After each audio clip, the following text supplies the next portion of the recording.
नमस्कार दोस्तों, अगर चैनल पर पहली बार आए हैं तो चैनल को सब्सक्राइब कर दें, बेल आइकन को दबा दें ताकि अगले वीडियो का नोटिफिकेशन आपको मिल जाए। तो चलते हैं, वीडियो को शुरू करते हैं। पहला प्रश्न है, निम्नलिखित में से दर्पण सूत्र कौन सा है? Option A 1/v + 1/u = 1/f। Option B 1/u + 1/f = 1/v। Option C 1/f + 1/v = 1/u। Option D none of these. तो यहाँ पे जो पहला प्रश्न हो जाएगा, इसका सही answer option A 1/v + 1/u = 1/f हो जाएगा। चलते हैं प्रश्न संख्या 2 की ओर। प्रकाश की ऊर्जा है जो किस प्रकार के तरंग के रूप में संचालित होती है? ऑप्शन ए अनुदैर्ध्य तरंग, बी चुंबकीय तरंग, ऑप्शन सी विद्युत चुंबकीय तरंग, ऑप्शन डी अनुप्रस्थ तरंग। तो यहाँ पे प्रश्न संख्या 2 का सही आंसर ऑप्शन सी हो जाएगा, विद्युत चुंबकीय तरंग। चलते हैं प्रश्न संख्या 3 की ओर। प्रकाश की कणिका मॉडल को प्रदर्शित किया? ऑप्शन ए स्नेल ने, ऑप्शन बी डेकार्ते ने, ऑप्शन सी मैक्सवेल ने, ऑप्शन डी क्रिस्टियन हाइगेंस ने। तो यहाँ पे आपका सही आंसर हो जाएगा ऑप्शन बी डेकार्ते ने। चलते हैं प्रश्न संख्या 4 की ओर। प्रकाश की चाल नायलॉन में कितना है? तो ऑप्शन ए 3 × 10⁸ मीटर पर सेकेंड, ऑप्शन बी 2.25 × 10⁸ मीटर पर सेकेंड, ऑप्शन सी 1.96 × 10⁸ मीटर पर second, option D none of these. तो यहाँ पे आपका सही आंसर ऑप्शन सी हो जाएगा 1.96 × 10⁸ मीटर पर सेकेंड। चलते हैं प्रश्न संख्या 5 की ओर। सूर्य के प्रकाश को पृथ्वी तक आने में कितने समय लगते हैं? तो यहाँ पे आपका सही आंसर हो जाएगा 8 मिनट 16 सेकेंड। प्रश्न संख्या 6, प्रकाश के सबसे छोटे कण को क्या कहा जाता है? तो प्रकाश के सबसे छोटे कण को फोटॉन कहा जाता है, फोटॉन। प्रश्न संख्या 7, चंद्रमा के प्रकाश को पृथ्वी तक आने में कितना समय लगता है? तो चंद्रमा के प्रकाश को पृथ्वी तक आने में 1 मिनट 28 सेकेंड का समय लगता है। चलते हैं प्रश्न संख्या 8 की ओर। प्रकाश की गति सर्वाधिक किस माध्यम में होती है? तो निर्वात में, निर्वात। ऑप्शन प्रश्न संख्या 9, तारपीन के तेल में प्रकाश की चाल कितनी होती है? तारपीन के तेल में, तो तारपीन के तेल में प्रकाश की चाल हो जाती है 2.04 × 10⁸ मीटर पर सेकेंड। चलते हैं प्रश्न संख्या 10 की ओर। रॉक साल्ट में प्रकाश की चाल कितनी होती है? तो रॉक साल्ट में प्रकाश की चाल 1.96 × 10⁸ मीटर पर सेकेंड। प्रश्न संख्या 11 में थोड़ा सा गड़बड़ी है। यहाँ पे लिखना चाहिए था आसमान का रंग नीला किस कारण दिखलाई पड़ता है? प्रश्न संख्या 11 में है आपका आसमान का रंग नीला किस कारण दिखलाई पड़ता है? तो इसका सही आंसर हो जाएगा प्रकीर्णन, प्रकीर्णन के कारण। आसमान का रंग नीला किस कारण दिखलाई पड़ता है? तो प्रकीर्णन के कारण। चलते हैं प्रश्न संख्या 12 की ओर। किस रंग का प्रकीर्णन सबसे अधिक होता है? तो इसका आंसर हो जाएगा बैंगनी, बैंगनी। बैंगनी रंग का प्रकीर्णन सर्वाधिक होता है। किस रंग का प्रकीर्णन सबसे कम होता है? तो लाल रंग का प्रकीर्णन सबसे कम होता है। प्रश्न संख्या 13 का आंसर हो गया। प्रश्न संख्या 14 रंग का प्रकीर्णन सबसे अधिक होता है। सॉरी, यहाँ पे भी थोड़ा सा गलत है।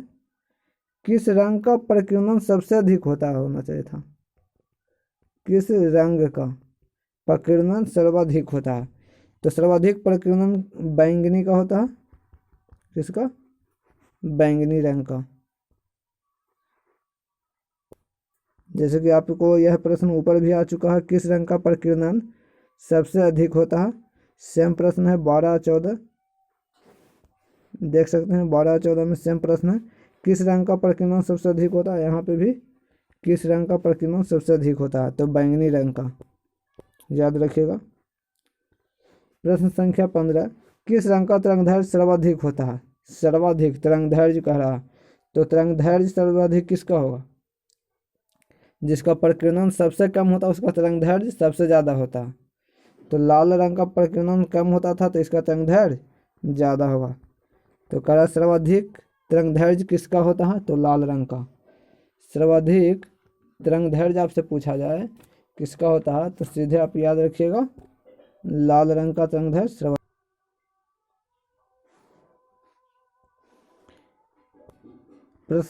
प्रश्न संख्या 16, किस रंग का तरंगदैर्घ्य सबसे कम होता है? तो सबसे कम तरंगदैर्घ्य हो जाएगा आपका बैंगनी रंग का। बैंगनी रंग का।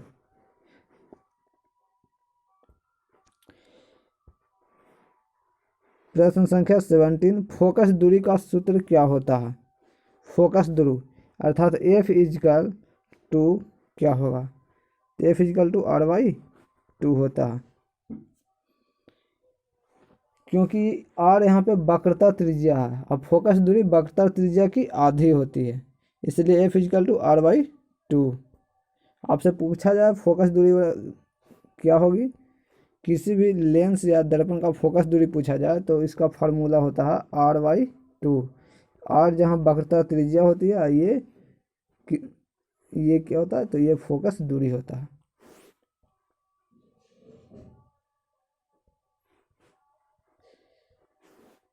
प्रश्न संख्या 18, प्राथमिक रंग कौन कौन से होते हैं?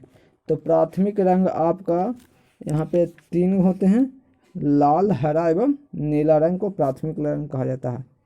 लाल, हरा एवं नीला प्राथमिक रंग के नाम से जाने जाते हैं। द्वितीयक रंग कौन कौन से होते हैं? तो द्वितीयक रंग आपको कौन कौन से होते हैं? तो द्वितीयक रंग आपको पीला, मैजेंटा एवं पीकॉक नीला। पीकॉक नीला द्वितीयक रंग भी 3 प्रकार के यहाँ पे होते हैं। चलिए प्रश्न संख्या 20 की ओर चलते हैं। ये काफ़ी बड़ा क्वेश्चन है, पहले छोटा कर लेते हैं इसको। प्रश्न संख्या 20 में पूछा गया किसी 2 समतल दर्पण को 45 डिग्री के कोण पर झुकाकर रखा गया है, तो इन दोनों दर्पणों के बीच बनने वाले प्रतिबिंब की संख्या ज्ञात करें। यहाँ पे थोड़ा सा मिस्टेक हो गया है, यहाँ दोनों दर्पणों होगा, दर्पणों,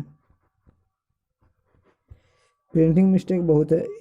किसी 2 समतल दर्पण को 45 डिग्री के कोण पर झुकाकर रखा गया है, तो इन दोनों दर्पणों के बीच बनने वाले प्रतिबिंब की संख्या ज्ञात करना है।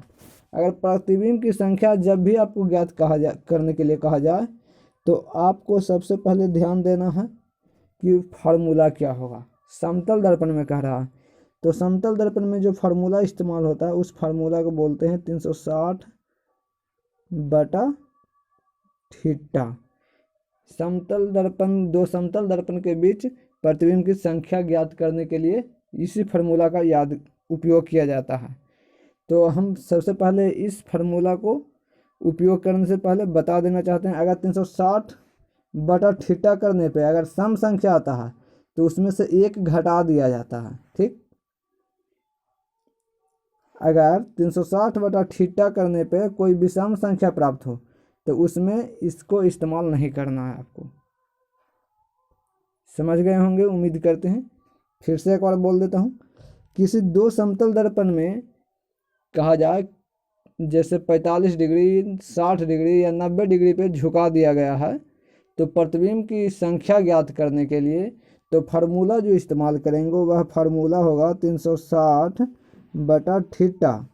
अगर 360/θ करने पे सम संख्या प्राप्त हो तो उसमें से 1 को घटाकर जो आएगा उतना प्रतिबिंब आपको प्राप्त होगा।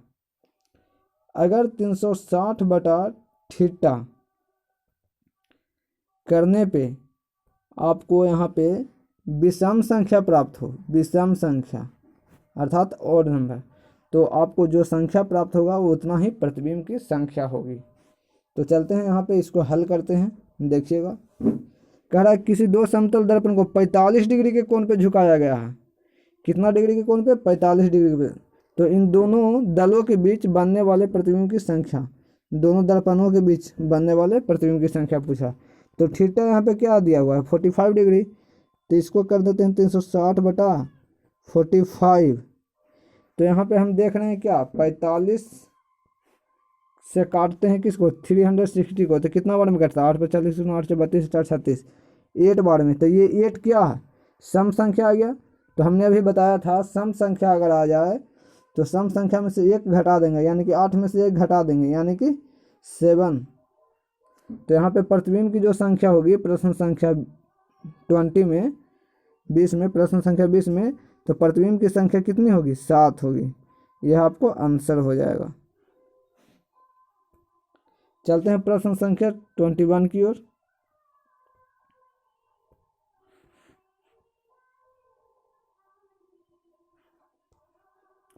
प्रश्न संख्या 21 में कहा जा रहा है दो समतल दर्पण को एक दूसरे के सामने 40 डिग्री के कोण पर झुके हुए हैं। तो इन दोनों दर्पणों के बीच, सॉरी इसमें भी प्रिंटिंग मिस्टेक है, यहाँ पे दर्पण होगा। इन दोनों दर्पणों के बीच बनने वाले प्रतिबिंब की संख्या ज्ञात करें। तो सेम फार्मूला यहाँ पे भी लगाना है। कह रहा है दो समतल दर्पण के बीच प्रतिबिंब की संख्या ज्ञात करना। तो आप जानते हैं कि 360/थीटा का इस्तेमाल करना है। सॉरी यहाँ पे मिस्टेक हो थोड़ा सा, 360/थीटा, इसी फार्मूला का इस्तेमाल करना है। और आपको जैसा कि मैंने बताया है अभी, अगर यहाँ पे सम संख्या आ जाए भाग देने पे तो उसमें से 1 घटा देंगे, और विषम आ जाए तो जो संख्या आए उसे ही प्रतिबिंब की संख्या मान लिया जाता। तो जैसे कि यहाँ पे मैं हल करने वाला हूँ। तो दिया गया है यहाँ पे थीटा का मान 40 डिग्री, तो हम यहाँ पे 40 डिग्री कर लेते हैं। तो यहाँ पे हम इसको अगर डिवाइड करते हैं तो 0 से 0 हो जाता है, 9 4 जा 46, यानी कि 9 आ रहा है। तो 9 यहाँ पे एक क्या है? ऑड नंबर है, यानी विषम संख्या। तो इसमें जो प्रतिबिंब की संख्या प्राप्त होगी वह 9 ही होगी। अगर यहाँ पे मान लीजिए सम संख्या आपको आ जाता है, इवन नंबर, तो उसमें से आपको 1 सब्ट्रैक्ट करके लिखना होता, और वहीं जो सब्ट्रैक्ट करते वहीं जो प्राप्त राशि होती वो आपका प्रतिबिंब की संख्या होती। लेकिन यहाँ पे चलिए इवन नहीं आकर ऑड आया है, तो ऑड में से हमें नहीं घटाना होता है। तो मेरे जो प्रतिबिंब की संख्या हो जाएगी प्रश्न संख्या 21 में जो 9 हो जाएगा। आपका सही आंसर 9 हो गया। अगर मेरे द्वारा दी गई जानकारी आपको थोड़ा सा भी समझ में आया हो तो कृपया कर चैनल को सब्सक्राइब कर लें और वीडियो को लाइक कर दें।